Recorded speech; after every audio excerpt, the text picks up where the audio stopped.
Yeah, Alex, thank you so much for being here with us. It would just be great to hear. I'm sure everybody that's listening, it's always great to hear somebody doing this outside of our network, somebody that's joined, made the decision themselves to join, seen the value in platinum. So I'll let you take it away if that's okay, just to give us a bit of an overview. Oh, no problems at all.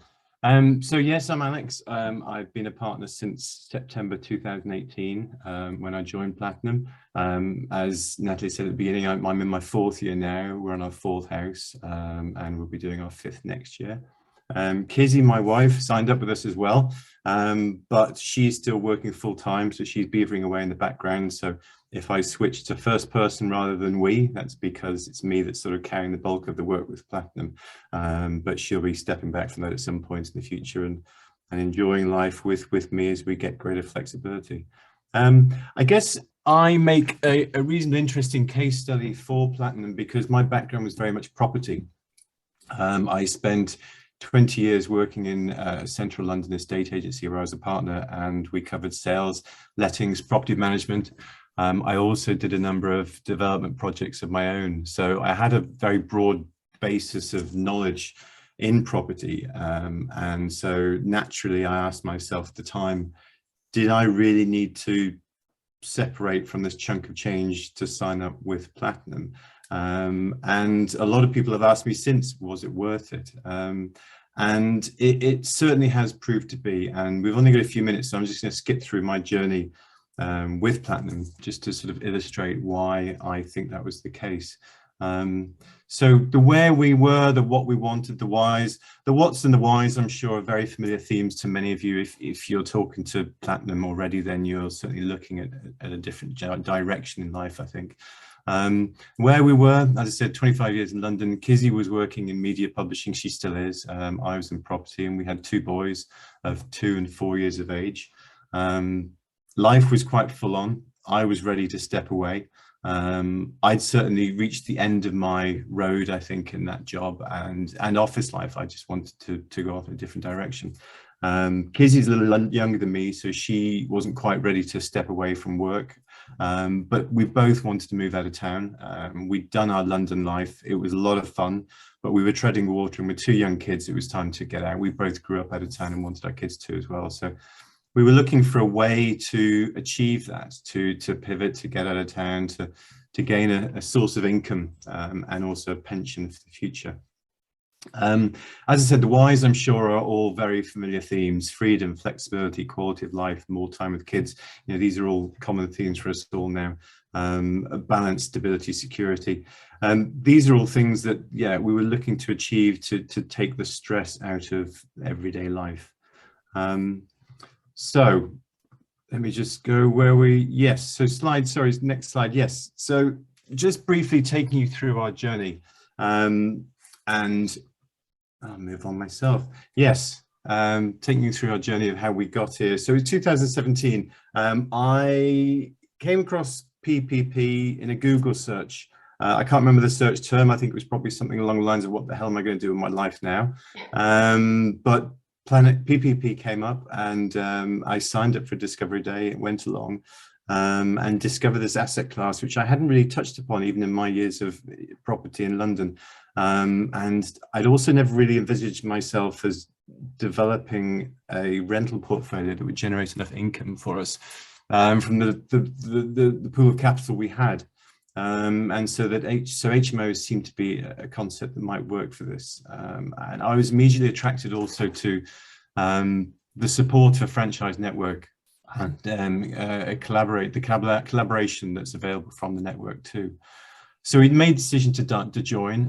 That was back in 2017, and then followed the craziest 18 months of our lives, where we had to sell my shares in the business, finish the refurbishment of our home at the time, sell that house, move into rented, decide where to live outside of London, find a house there, buy it, decide where to invest with PPP, find the first house, start the refurbishment of that, and then move out of London to our new home and new life. So it was a crazy, manic 18 months. During all that time also, Kizzy was a bit unsure as to what she was going to do. She kind of wanted to keep working with the same company, but didn't think it was going to be feasible, because we moved to a place called Winchcombe, which is just north of Cheltenham. It's a beautiful spot, but it's just beyond the realms of commuting. Fortunately, they said, hey, why don't you work 3 days from home and 2 days from the office, which was very unique at the time. There was nobody else in the company doing that. Of course, forward 3 years later, and it's a whole different story. So that's worked out well. She's still there and working hard. So those 18 months set us up for the start of our journey, and just going through the houses here, you see there's a table of those houses step by step of where we've got to. The ROIs are the important figures as far as I'm concerned. Coming from a background of property, we used to talk about rental yields, which is a much more straightforward yield based on income relative to cost of the property. But the costing structures of HMOs are a bit more complex, and so you look at the return on investment as opposed to simple yields, because you take on a lot of the costs like utilities and council tax and so on. So this return on investment is a much more comparable term. It's also useful because you're working with a pool of capital which you are trying to maximize the return from, and so therefore this is the most important aspect in it all, is what am I getting from my capital. Now, we're very lucky. Those returns on capital, I know, are probably a bit above the averages within the group. We've been very fortunate with a couple of dream houses, and we've worked them hard, and we've ended up, in a good position with those. I know the average is a little bit lower than that, but these sorts of figures are achievable too. So briefly taking you through them, house one was the first house. This is a good example of the added value of PPP. This is a house we bought on our mentoring day, or on my mentoring day with Mike Dixon. It's a house I wouldn't have otherwise bought. It just didn't seem to work. My preconceived ideas of what did work and what didn't work, this didn't fit the bill. But Mike encouraged me to buy it. So I shelled out an awful lot of money, bought a house I wasn't entirely confident in. And it turned out to be the best house we've had. The tenants there have loved it. They've been the longest standing tenants we've had so far.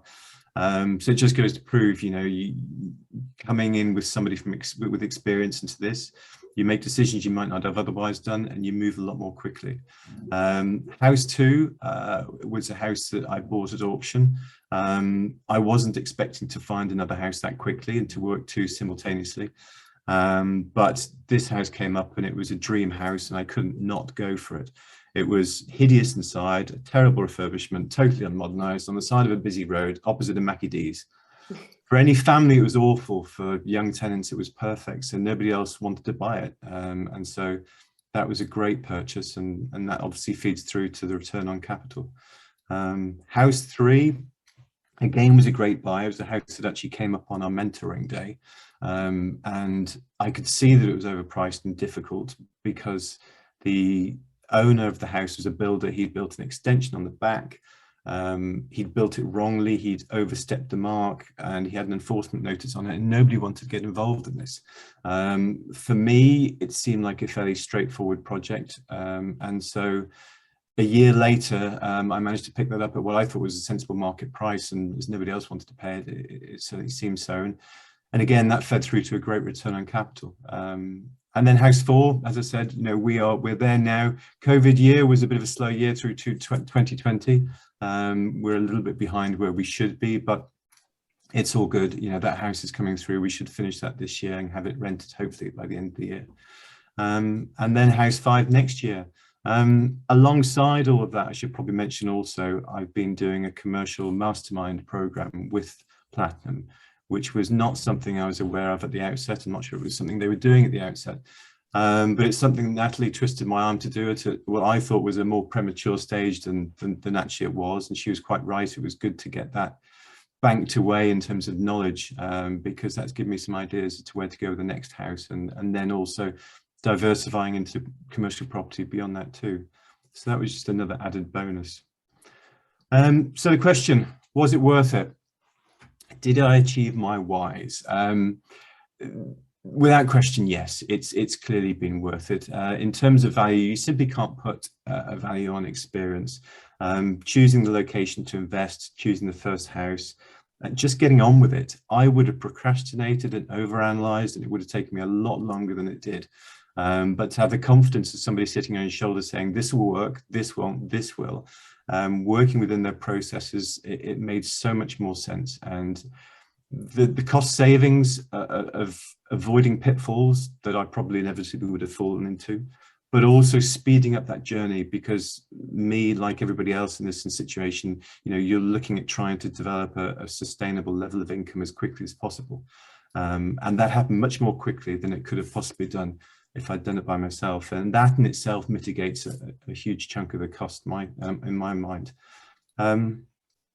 Expertise, there's also a huge amount of expertise available, from planning to regulation, licensing, sourcing funding, portfolio management, all these sorts of things, which come at a cost, both in terms of time and financially. And to have them within Platinum immediately on offer to you, it makes a tremendous difference. I would have spent a fortune on consultants' fees and researching and so on and so forth. And to be able to leap forward with all that expertise under your wings is a huge bonus. And support, there's slightly less tangibles. So the support, the sense of community. I must admit, when I came to my discovery day, it was so overwhelmingly positive. I thought I'd stepped into a cult. But actually, it's proved to be entirely genuine. Within Platinum, there's a great sense of collaboration. But within the network as well, you're with like-minded individuals who are all looking to achieve the same thing and only too happy to help one another get there. It's less competition, more collaboration, and that's a tremendous asset to have. So the conclusion, did I get my whys? Yeah, for sure. Freedom, flexibility, quality of life. Natalie said I might mention that. Yeah, I mean, I have great flexibility in terms of what I do when I do it. The guys touched upon the level of work involved. I mean, if I was honest, I'd probably work most days, but for a couple of hours. If I was efficient, I could probably do that in a couple of days. It provides me a lot more flexibility to do things, to go out, to exercise, and hopefully, as and when Kizzy steps down from work, to enjoy time together. The biggest privilege for me is being able to spend more time with my kids. I think very few people have the opportunity to spend that much time with the kids when they're that young. And whilst I do question my sanity in taking that decision sometimes, for the most part, it's amazing. It's really cool. And stability, security, legacy planning, yeah, all have been achieved so far. Of course, we don't know what the future holds. Things will change inevitably.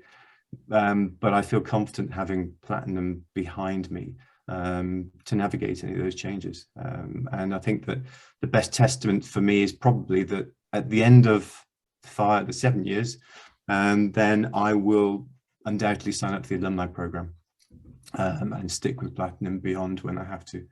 So that's me. Hope that's been helpful. I'm now going to go and walk the dog. Oh, Alex, thank you so much. I'm glad that you said it was worth it. It would be a bit embarrassing if you'd have just come up with some other things, wouldn't it? But it would a bit. Yeah, thank you so much. Pleasure. For that. It was really useful. And do you think 2 hours a day that you spend on your business? Yeah, 2 or 3 hours. As I say, I'm not the most efficient workers, but there's probably more work at this stage, naturally, because you're developing the houses, you're refurbishing them, and so this is always going to be the highest, and as you know yourself, the most intense period of work. But even now, with good project managers under you, there's not that much to be done compared to the regular life. And once they're established and they're let, then really, the time is much more free. Fantastic. Well, thank you so much for that. It was such a useful. I'm sure everyone would have really enjoyed hearing your story, and now you can walk the dog and go pick the kids up. So that's great. All right. Great. Thank you, Alex. Thanks, guys. Okay. So do you want to run on through to the analyzer, the financials? Sure. So Alex mentioned a few figures during the presentation there. So what I'm going to